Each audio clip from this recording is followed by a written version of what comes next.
इस मामले में 7 अभियुक्तों की गिरफ्तारी हो चुकी थी। साथ ही साथ लगभग 1,64,000 रुपये भी बरामद हुए थे। साथ ही साथ हथियार जिसने सप्लाई किया था, हथियार सप्लायर को भी गिरफ्तार कर लिया गया था। इस मामले में एक आखिरी अभियुक्त बाकी था, उस आखिरी अभियुक्त को भी कल गिरफ्तार कर जहां 27 वर्षों में 17,000 से भी अधिक छात्रों ने डॉक्टर एवं इंजीनियर बनकर भरे सफलता की ऊंची उड़ान। Goal the result. नमस्कार, न्यूज फॉर नेशन देख रहे हैं आप। मैं हूं अनिल। राजधानी पटना में अपराधियों का नकेल कसने के लिए लगातार पटना पुलिस की कार्रवाई देखी जा रही है। दरअसल बीते दिनों पटना पूर्वी क्षेत्र के मेहंदीगंज बाईपास और सुल्तानगंज थाना क्षेत्र में वारदातों को अंजाम दिया गया था और कहीं न कहीं वारदातों का अंजाम देने के लिए अपराधी यहां एकजुट हुए थे। जिस मामले का उद्भेदन और अपराधियों की गिरफ्तारी पटना पुलिस ने की है। इस पूरे मामले में देखा जाए तो 3 अपराधियों को गिरफ्तार किया है और वहीं इनके पास से एक देसी पिस्टल और एक कट्टा बरामद किया है। इस पूरे मामले को देखा जाए तो पटना डीएसपी 2 गौरव कुमार के नेतृत्व में एक टीम गठित की गई और कहीं ना कहीं इस पूरे मामले के उद्भेदन में बड़ी उपलब्धि हासिल हुई है। दरअसल इस पूरे मामले की जानकारी देते हुए पटना पूर्वी एसपी परिचय कुमार ने बताया कि इन 3 मामलों का उद्भेदन एक साथ पटना पुलिस ने किया है। 3 अपराधियों को गिरफ्तार किया है और इनके पास से हथियार भी बरामद हुआ है। हालांकि इस पूरे मामले की क्या कुछ जानकारी दे रहे हैं पटना पूर्वी एसपी, आइए सीधे सुनवाते हैं आपको। ये कई सारी उपलब्धियां हैं।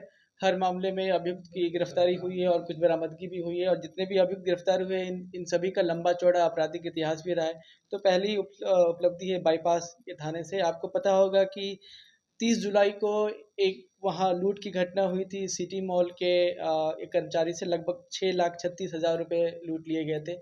इस घटना का सफल उद्भेदन बाईपास थाना और डीआईयू की टीम के द्वारा किया गया था और उसके बाद अभी तक इस मामले में 7 अभियुक्तों की गिरफ्तारी हो चुकी थी। साथ ही साथ लगभग 1,64,000 रुपये भी बरामद हुए थे।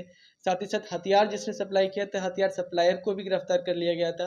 इस मामले में एक आखिरी अभियुक्त बाकी था, उस आखिरी अभियुक्त को भी कल गिरफ्तार कर लिया गया। इस अभियुक्त का नाम है विकास उर्फ दारू। गिरफ्तारी के बाद इसने अपना रोल अपनी भूमिका भी इस कांड में स्वीकार की है। साथ ही साथ जो भी हमारे पास टेक्निकल एविडेंस है उससे भी क्लियर है कि वो स्वयं घटना कारित करने में वहाँ पे मौजूद था।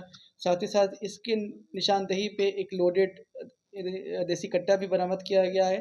साथ ही साथ लूट के रुपए में से 15,000 और रुपए की भी बरामदगी की गई है। इस तरीके से इस मामले में सभी अभियुक्त, जो भी 8 अभियुक्त थे इंक्लूडिंग जो आर्म सप्लायर था, सभी को गिरफ्तार कर लिया गया है और रिकवरी भी इसमें हुई है। बंटवारा इन्होंने हर अभियुक्त के पास से कुछ-कुछ पैसे रिकवर हुए। इसके बारे में ऑलरेडी प्रेस को बता दिया गया है। एग्जैक्ट किसके किसके पास से कितना हुआ है अभी वो डिटेल मेरे पास इस समय नहीं है। इस अभियुक्त के पास से 15,000 रुपये ये बरामद हुए और कुछ रुपए इन्होंने खर्च कर दिए। गैंग ये कोई ऑर्गेनाइज्ड बड़ा गैंग ऐसा अभी तक ये निकल के नहीं आया है। ये इन सभी का अपना अलग-अलग आपराधिक इतिहास रहा है और ये आपस में मिलके एक गैंग की तरह सुनियोजित होने की प्रक्रिया में थे। इसके पहले ये पुलिस के हत्थे चढ़ गए। सभी लोग पकड़े गए, सभी 8 अभियुक्त अभी तक पकड़े गए। इसमें से 8 में से 7 अभियुक्त घटना करने में शामिल थे और एक अभियुक्त जो पहले पकड़ा गया था वो आर्म सप्लायर था। इस तरीके से इस घटना का पूरी तरीके से उद्भेदन कर लिया गया और सभी अभियुक्तों की गिरफ्तारी कर ली गई। सुल्तानगंज से कल रात्रि में यानी 12 अगस्त की रात्रि में सुल्तानगंज थाना प्रभारी को गुप्त सूचना प्राप्त हुई कि एक अपराधकर्मी जिसका नाम मोहम्मद मकबूल है और कुछ टाइम पहले ही जेल से छूट के आया है, यह कोई अप्रिय घटना करने के फिराक में है। घटना का सत्यापन करने के साथ ही जो भी सूचना के आधार पे रेड किया गया और उक्त अभियुक्त को, जिसका नाम मोहम्मद मकबूल है, उम्र करीब 25 वर्ष है, उसे एक देसी पिस्टल और एक लोडेड मैगजीन जिसमें 4 जिंदा कारतूस लोडेड थी के साथ गिरफ्तार कर लिया गया है। इस अभियुक्त का लंबा चौड़ा आपराधिक इतिहास रहा है। ये मद्य निषेध के मामले में भी जेल गया है। साथ ही साथ ये लूट और एनडीपीएस के मामले में भी पहले कई बार जेल जा चुका है। इससे पहले ये कोई भी अप्रिय घटना करता है, इसके पहले पुलिस की सक्रियता के कारण इसे गिरफ्तार कर लिया गया हथियार के साथ। जी हाँ, इसके पास हथियार था और संभवतः ये कोई अप्रिय घटना करने की फिराक में था। इतिहास शराब और एनडीपीएस के भी कारोबार का है। निशाने पे अभी इस बारे में अनुसंधान चल रहा है कि क्या ये कोई लूट करना चाहता था या फिर कोई टारगेटेड अटेम्प्ट लेने वाला था, इसके बारे में भी कांड अनुसंधान के अंदर। ये 10 अगस्त की रात्रि में मेहदीगंज थाने अंतर्गत मोहल्ला काठ के पुल के पास कुछ अपराध कर्मियों के द्वारा 2 युवकों को पैर में गोली मारी गई थी। इस मामले में जो प्राथमिकी दर्ज की गई थी उसमें 2 प्राथमिकी अभियुक्तों का नाम आया था, गोल्डन यादव उर्फ अजय यादव और दूसरा गन्ना यादव उर्फ विजय यादव। तो इन 2 अभियुक्तों में से एक अभियुक्त गन्ना यादव को कल गिरफ्तार कर लिया गया है उनके घर से ही। और हालांकि इस मामले में जो हथियार इस्तेमाल हुआ था अभी तक बरामद हुआ नहीं है। दूसरे अभियुक्त की गिरफ्तारी के बाद संभवतः हथियार भी बरामद कर लिया जाएगा। इस अभियुक्त का भी लंबा चौड़ा आपराधिक इतिहास रहा है। ये भी कई बार जेल गए हैं, एनडीपीएस के मामले में भी जेल गए हैं, आर्म्स से लूट वगैरह के मामले भी इनके विरुद्ध कई सारे दर्ज हो रखे।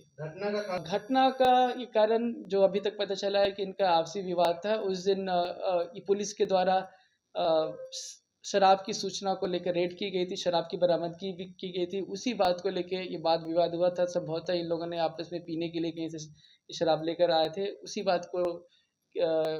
बात के से जो वाद विवाद उत्पन्न हुआ था, उसी कारण ये घटना घटित की गई थी।